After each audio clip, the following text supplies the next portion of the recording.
Mensesnek Prasetyo Hadi membantah Kementerian BUMN dibubarkan, pemirsa. Dan ini juga menjadi pertanyaan ya ketika Menpora adalah Erick Thohir, bagaimana Kementerian BUMN. Belum adanya pengganti Erick Thohir di posisi Menteri BUMN hanya karena Presiden belum menentukan orang yang tepat saja. Jadi kekosongan kursi Menteri sementara akan diisi oleh wakil menterinya. Definitif memang belum ditunjuk karena kita masih mencari sosok. Dengan berpindahnya tugas kepada Bapak Erick Thohir ke Kementerian Pemuda dan Olahraga, memang kita berharap tidak hanya sepak bola. Ini kan kita semua paham bahwa Pak Erick Thohir punya sejarah prestasi yang panjang dalam hal olahraga, dan itu yang kita inginkan. Tidak hanya sepak bola, beban yang kita berikan kepada Pak Erick Thohir sangat berat untuk semua olahraga. Kita pengennya menuju kelas dunia gitu. Kementeriannya Mas, kalau Kementerian BUMN katanya mau dilebur ke Danantara.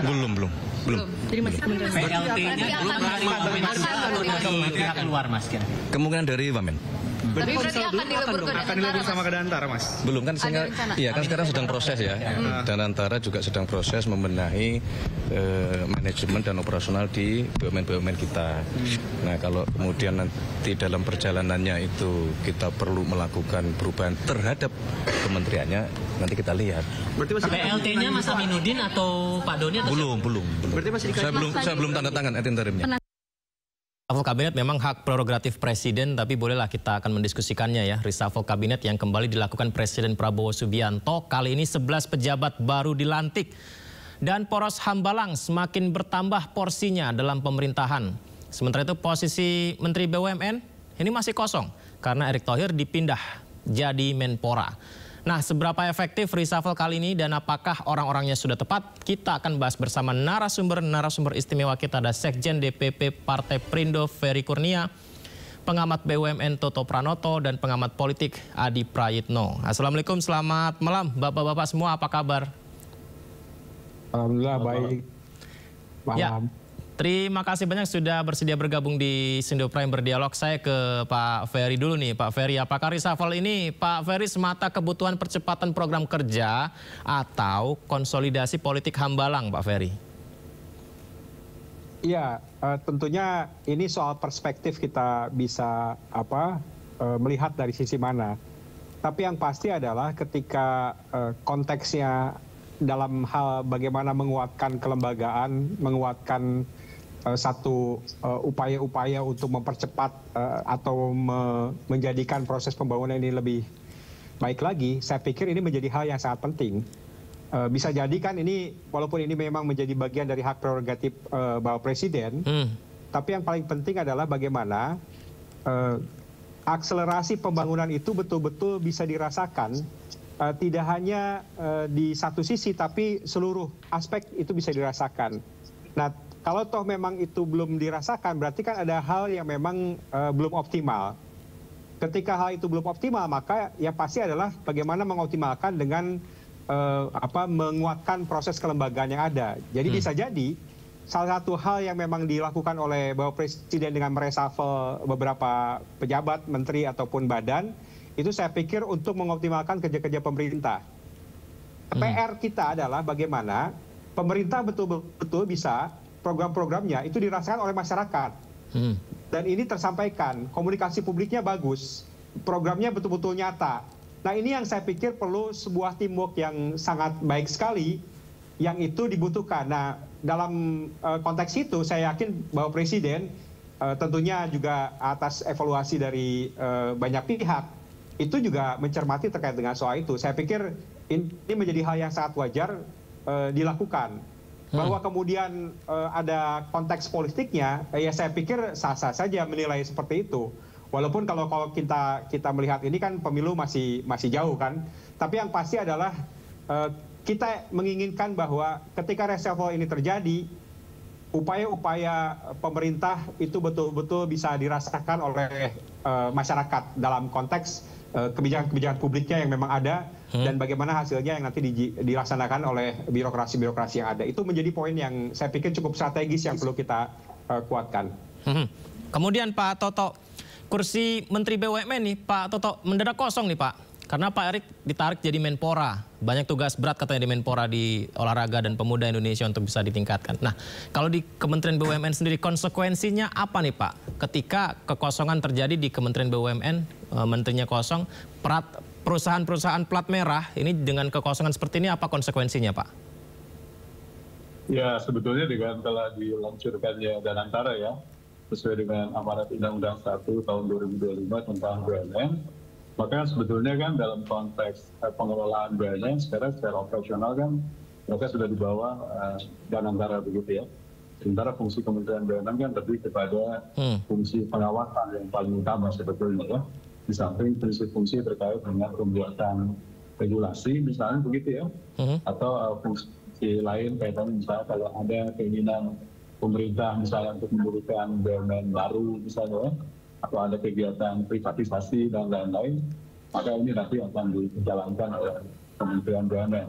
Nah, tapi secara overall, secara umum, saya kira daily operation dari seluruh BUMN kan sekarang sudah di bawah aksesi dari pihak Danantara. Ya. Jadi saya kira meskipun kursi Menteri BUMN sekarang sudah kosong, sebetulnya menurut saya tidak akan terlalu mengganggu kepada operasionalisasi dari BUMN itu sendiri ya. Yang penting saya kira tugas fungsi utama sebagai pengawas tetap dijalankan karena sesuai dengan mandat undang-undang tadi kan juga mereka memegang saham seri A untuk setiap BUMN maupun di holding ya. Jadi saya kira fungsi ini saja yang nanti akan harus diperkuat. Sementara kekosongan ini saya kira juga sambil berjalan nanti mungkin bisa segera diisi ya. Sementara fungsi operasional dan lain-lain sebenarnya akan menjadi tanggung jawab dari Danantara. Baik, ini menarik sekali, kita akan mengulasnya lagi. Ada Mas Adi Pray juga ya. Mas Adi Pray, tadi kita berbincang bersama Pak Toto dan Pak Ferry ini mengenai efektivitas dari reshuffle yang dilakukan Presiden Prabowo Subianto. Saya mendapat WA nih, Mas Adi Pray, ada teman-teman yang bertanya kepada saya. Dalam reshuffle tadi, pelantikan tadi, mengapa tidak ada wakil presiden? Ini apakah ada sesuatunya nih, Mas Adi, kalau Anda baca dari ini? Saya bagian yang sulit-sulit ya. Ya, yang menjadi tanda tanya publik memang salah satunya itu.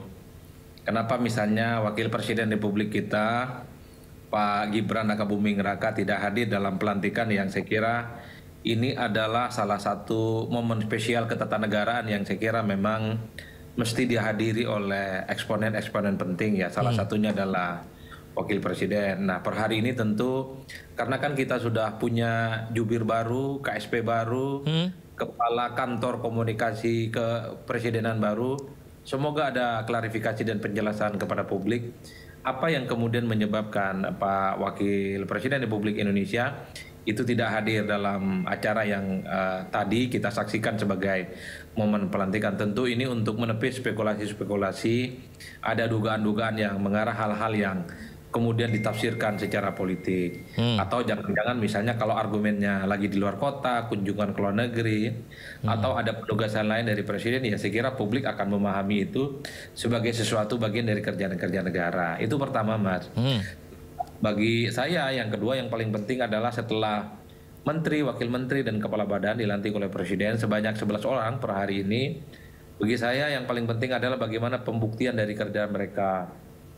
Apakah mereka setelah dipercaya untuk menjadi pembantu Presiden mampu melakukan inovasi dan menunjukkan kinerja yang sesuai dengan ekspektasi, sehingga PR-PR yang selama ini ada di kementerian, PR-PR yang selama ini ada di kepala badan itu bisa tuntas setuntas-tuntasnya. Misalnya soal Menteri Pemuda dan Olahraga ini kan disebut oleh publik saat ini sedang dijabat oleh menteri yang sangat ahlinya.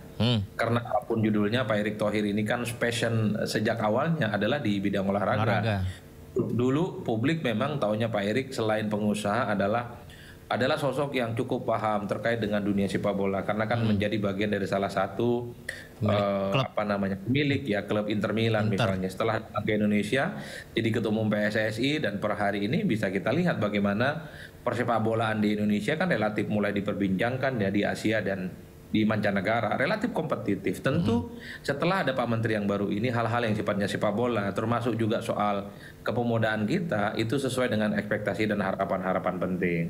Ada Pak Menko yang baru, memiliki latar belakang yang cukup mentereng di ketentaraan, ya saya kira persoalan seperti yang kemarin ya, melakukan mitigasi supaya tidak ada lagi tindakan-tindakan anarkisme yang menimbulkan was-was publik yang saya kira karena ada sesuatu yang tentu saja ini mungkin pertama kali pasca reformasi hingga hari ini kan ada peristiwa-peristiwa semacam penjarahan.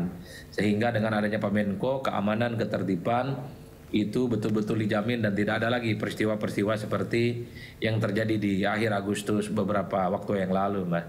Begitupun dengan wakil menteri yang lain.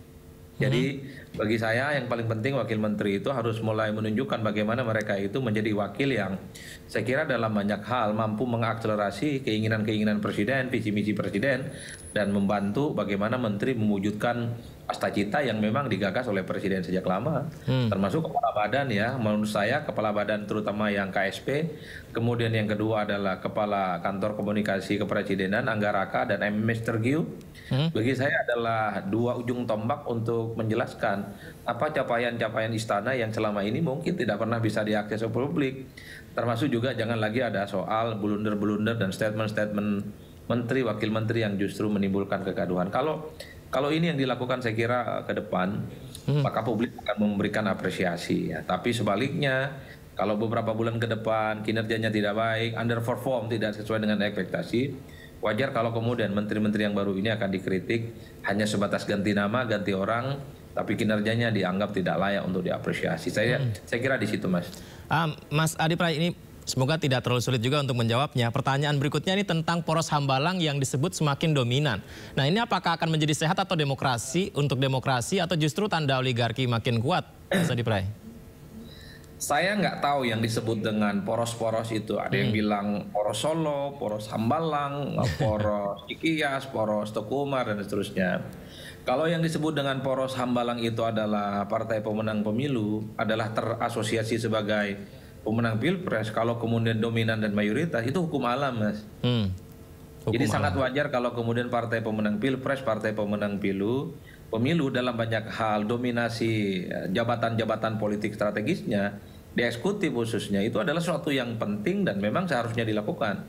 Justru agak aneh kalau partai pemenang pemilu jatahnya sedikit dan kalah dibandingkan dengan yang lain. Itu aneh, seaneh-anehnya. Karena orang berpolitik, orang berpemilu, orang ingin menang pilpres adalah ingin mengakumulasi kekuasaan. Paling banyak dapat menteri, paling banyak dapat jabatan politik strategis yang lain. Ya tentu sebagai upaya untuk melakukan kapitalisasi. Satu sisi sebagai bentuk bagaimana pengabdian kepada negara. Tapi kan pada saat yang bersamaan itu kan bisa dijadikan sebagai guidance untuk kerja-kerja politik yang mendapatkan respon positif, dukungan publik dan simpati yang bisa dimaksimalisasi sebagai kepentingan politik elektoral jangka panjang di 2029 atau di masa-masa yang akan datang. Kalau yang disebut dengan poros Hambalang itu adalah partai pemenang, terasosiasi ya, pemenang pemilu, menurut saya itu adalah keharusan. Terus dominan dan harus mayoritas, jangan sampai kalah dengan yang lain. Sementara yang lain ini kan tidak lebih dari sekedar support system partai koalisional yang dalam banyak hal memang harus rela. Kalau jatah dan kekuatan politiknya itu misalnya harus di bawah partai pemenang pemilu. Bagi saya di situ. Baik. Berikutnya Pak Ferry, ini kalau kita bicara soal poros-poros yang tadi disampaikan, misalnya ini memang ada hubungannya dengan ketika salah satu partai pendukung masuk di dalam jajaran kementerian. Bagaimana memastikan nih Pak Ferry, reshuffle ini tidak hanya menguntungkan kelompok tertentu, tapi bermanfaat bagi rakyat, Pak? Iya, itu yang menjadi konsen saya. Saya pikir dalam konteks politik, ya poros-poros itu wajar-wajar saja. Ada klik, ada poros atau ada mainstream tertentu yang memang saya pikir muncul di dalam konteks politik, apalagi misalnya di dalam aktivitas penyusunan satu kepengurusan atau satu kabinet, ya saya pikir harus juga didorong oleh orang-orang yang memang kompeten, yang memang punya visi yang sama dengan presidennya, kan seperti itu. Saya pikir itu wajar. Tapi yang memang menjadi konsen saya adalah bahwa ketika terjadi reshuffle yang itu menjadi bagian dari prerogatif presiden, harus betul-betul dipastikan bahwa ketika itu reshuffle terjadi, maka akan terjadi perubahan signifikan di dalam satu mekanisme-mekanisme aktivitas yang dalam konteks bagaimana pembangunannya, bagaimana sisi komunikasi publiknya, bagaimana mekanisme menerjemahkan kebijakan-kebijakan publik yang ada. Nah, saya pikir itu yang memang harus juga kita lihat. Kenapa? Karena itulah yang memang kita butuhkan sekarang, sehingga proses-proses yang terjadi di dalam aktivitas kepemerintahan itu bisa berjalan. Tidak ada lagi misalnya seorang menteri, wakil menteri atau kepala badan yang dia punya spirit ruang-ruang yang memang diberikan atau komunikasi yang memang tidak sepatutnya seperti itu. Itu yang memang saya pikir perlu menjadi antisipasi ke depannya. Dan ini yang harus nanti dijawab. Kalau memang ini oke, saya pikir nanti ke depannya publik juga akan melihat oke. Tapi kalau memang tidak, saya yakin akan dikritisi habis. Kita kan pergerakan teori sosial kan berubah dari pergerakan pressure group dengan netizen ini kan luar biasa. Jadi akan menilai bagaimana hasil dari reshuffle ini, apakah memang nanti akan betul-betul membawa presiden ini betul-betul melaksanakan cita-citanya dengan sejumlah pembantu-pembantu presidennya, ataukah memang pembantu presiden tidak optimal untuk membantu Bapak Presiden dalam menggolkan cita-citanya. Ini yang memang harus menjadi perhatian kita. Bahwa kemudian ada implikasi politiknya, saya pikir wajar-wajar saja. Karena ini kan konteksnya di dalam ranah-ranah politik yang ada, seperti itu. Satu yang ramai di komentari netizen, Pak Ferry, adalah ini, soroti komunikasi para menteri ke publik, jangan sampai blunder lagi. Nah, berhubungan dengan ini ada benang merahnya nih. Sepertinya tadi disampaikan juga Pak Kodari ya, ini menjadi pemimpinan di KSP, kemudian PCO juga Pak Anggaraka di sana. Sepertinya memang hal ini apakah kalau Anda lihat menjadi sebuah concern dari kabinet yang jilid kedua ini untuk melihat komunikasi lebih baik lagi? Iya, saya pikir. Baik, terputus Pak Ferry. Ya, sayang sekali. Kita akan coba perbaiki komunikasi kita. Mungkin saya sebelum ke Mas Adi Pray lagi, saya ke berikutnya ke Pak Toto dulu nih. Pak Toto, ini yang juga menarik adalah tentang BUMN, Pak. Nah, dengan kekosongan di BUMN nih, Pak Toto, warisan apa di BUMN yang ditinggalkan Erick Thohir dan belum selesai dan harus segera diselesaikan, Pak Toto? Ya, saya kira selama masa kerja Pak Erick yang hampir 4-5 tahun di Kementerian BUMN, saya kira yang paling menonjol adalah upaya-upaya bagaimana Kementerian BUMN di periode itu berusaha untuk meningkatkan performance atau kinerja ya. Paling nggak daya saing BUMN itu dibuat supaya tidak hanya bisa sekedar kuat di domestik, tapi juga bisa go to regional or to global market misalnya. Jadi saya kira upaya-upaya restrukturisasi yang sudah dijalankan, bagaimana kemudian dikelompokkan beberapa BUMN kepada beberapa model holding company begitu ya. Ya sekarang pada puncaknya kemudian setelah terbentuk 13 holding, kemudian dibuatlah kemudian struktur Danantara yang kalau kita sebut mungkin menjadi bagian apa yang kita sebut sebagai super holding ya. Super holding. Ya. Nah, tujuannya ini adalah dalam rangka bagaimana supaya value creation atau penciptaan nilai ya, dari BUMN itu bisa lebih besar lagi dilaksanakan. Nah saya kira pekerjaan-pekerjaan terkait dengan restructuring ini belum sepenuhnya selesai. Kita bisa lihat masih cukup banyak BUMN yang masih merugi, tapi saya kira jalan yang sudah ditempuh menuju kepada struktur BUMN yang lebih ramping ya, kepada model bisnis BUMN yang jauh lebih kompetitif, saya kira sudah mulai dicoba dilaksanakan pada era Pak Erick Thohir ya. Saya kira juga yang penting kedua adalah kaitannya dengan upaya-upaya untuk penegakan sisi tata kelola ya. Saya kira praktek good corporate governance sudah cukup lama disampaikan, tapi dalam prakteknya kan kita masih melihat cukup banyak pelanggaran-pelanggaran, kasus-kasus korupsi dan lain-lain juga dilakukan, masih ditemukan. Jadi saya kira kerjasama antar pihak ya, Kementerian BUMN dengan seluruh aparat penegak hukum juga saya kira harus lebih ditegakkan lagi ke depan. Jadi saya kira prinsipnya adalah semua hal yang dianggap sebagai pelanggaran memang harus di muka hukum diperlakukan sama. Tidak boleh ada tebang pilih dan lain-lain, sehingga kemudian seluruh BUMN, seluruh manajemen BUMN yang bisa bekerja dengan suatu prinsip kehati-hatian, ya? Karena kemudian kalau nanti ada pelanggaran-pelanggaran, tentu akan ada punishment di depannya. Saya kira dua masalah besar ini saya kira akan diteruskan oleh Danantara ke depan. Ya. Dan kita tunggu bagaimana nanti kemudian Danantara dengan tingkat kelincahan ya, atau agility yang lebih baik, karena dia bukan bagian dari birokrasi, tapi sebagai bagian dari suatu bentuk korporasi begitu, dia bisa bekerja dengan lebih lincah, dengan lebih dinamis, sehingga hal-hal yang mungkin dulu terhambat karena birokrasi di masa era yang lalu mungkin bisa lebih cepat ditangani pada orang sekarang. Jadi kita tunggu Gibran Dinantara supaya bisa lebih cepat dan memberikan perbaikan-perbaikan kinerja bagi BUMN Indonesia ke depan. Pak, ini menarik tadi yang ditanya wartawan ke Pak Erick Thohir mengenai jabatan kosong apa diambil alih Danantara, karena tadi Anda bilang juga sebagai super holding. Apakah Menteri BUMN ini dianggap tidak sepenting dulu, Pak, karena sekarang ada Danantara, Pak Toto? Ya, ini kan kita harus lihat kepada undang-undang yang pembentukannya ya, Undang-Undang 1/2025, bahwa dalam Undang-Undang BUMN tadi disebutkan bahwa memang fungsi eksekutif yang melakukan operasional terhadap BUMN tadi kan sekarang ada di bawah Danantara. Atau tepatnya di bawah Danantara Asset Management begitu ya. Sementara fungsi kementeriannya kan lebih terbatas. Dia menjadi fungsi kepada aspek regulasi dan juga sebagai aspek pengawas terhadap apa yang dikerjakan oleh BUMN. Termasuk Kementerian BUMN sebagai pemegang saham seri A, mewakili negara. Sehingga apabila Kementerian BUMN ingin melihat apakah seluruh kegiatan yang dikerjakan oleh BUMN di bawah Danantara sudah sesuai dengan target, on the track atau tidak, mereka bisa melaksanakan fungsi pengawasan ini dengan selembar saham seri A yang mereka miliki begitu. Kalau dengan selembar saham itu mereka juga bisa memveto keputusan-keputusan eksekutif kalau dianggap tanda petik misalnya bertentangan dengan kepentingan strategis negara.